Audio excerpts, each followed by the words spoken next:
film review, we are looking at Donkey Kong Tropical Freeze for the Wii U, and you can pick this up exclusively on the Wii U for $49.99 as of the time of the recording.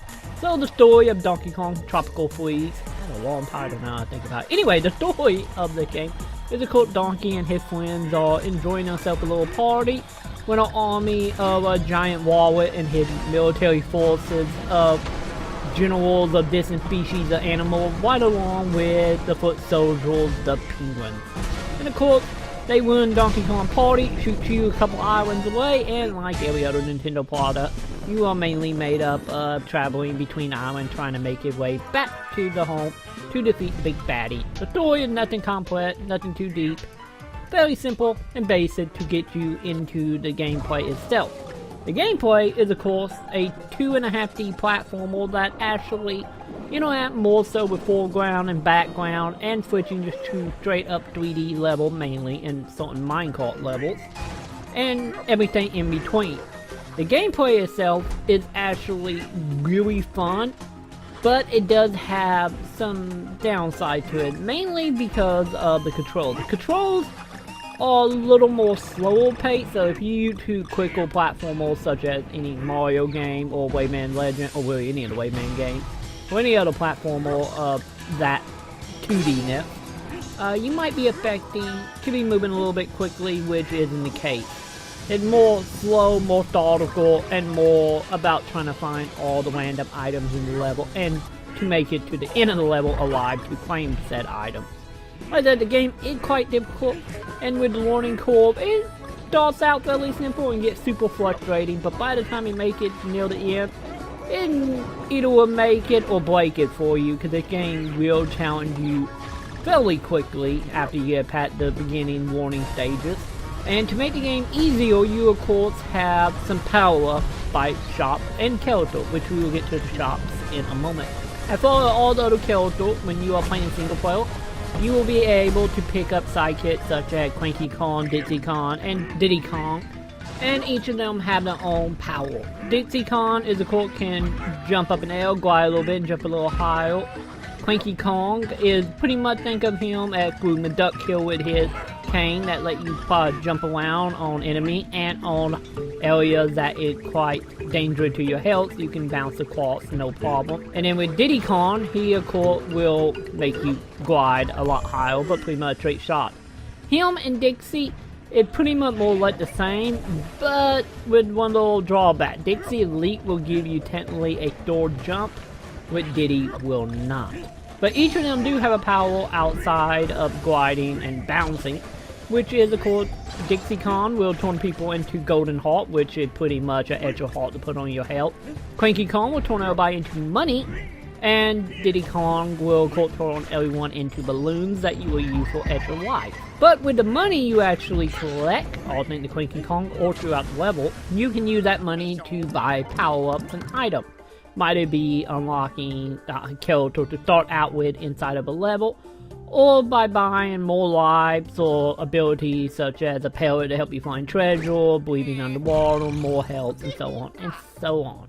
Outside of actually game helping stuff you can buy, you of course can use the money to unlock little collectible pieces of pretty much 3D models of the character, music, artwork, and so on. So the currency is used for not just boosting character, but also as unlockables.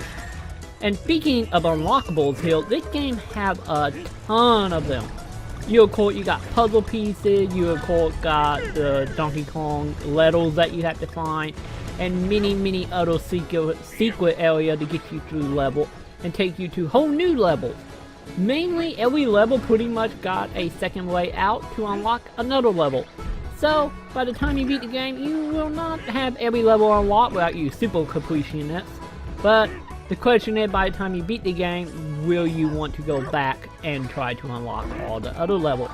And speaking of in-game stuff, the two in-game modes here, mainly after you beat it, of course outside of unlocking the character, you also, or unlocking stages, sorry, you also have the ability to do time trials on every level, which is this is where the multiplayer will come in for Donkey Kong.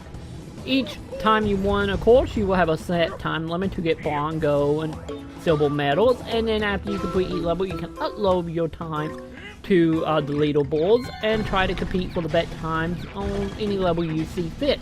And also, you can download people's video to see how they did it to help you out to keep the competition strong. And them are pretty much the only two in-game stuff, time trials and trying to unlock all the area and puzzle pieces. The other little mode we have here to call some of the minigames. Minigames are usually scattered about in levels that you will have to find. Sadly, all the minigames are pretty identical, mainly jumping on platform, collect all the banana pieces in 30 seconds to unlock a puzzle piece.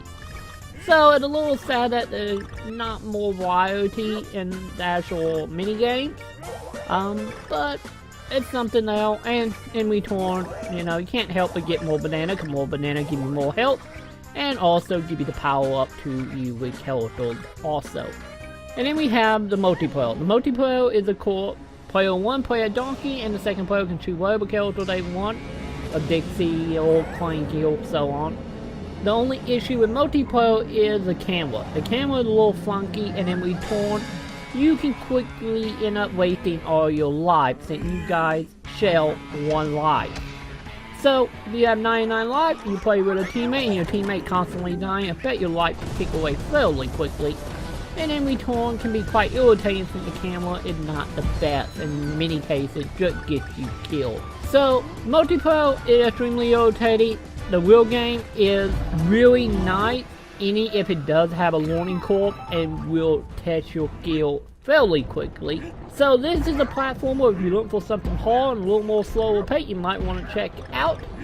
If you're looking for a calm platformer you can have fun with your friend or children, be warned, it is a little irritation there. Or if you don't want a simple platformer, this is not for you since of how difficult it is. If you are in it to win it pretty much, it is a lot of stuff to do here with the collectible and unlocking the levels and everything. So I can't help but give Donkey Kong Country Tropical Freeze a 4 out of 5.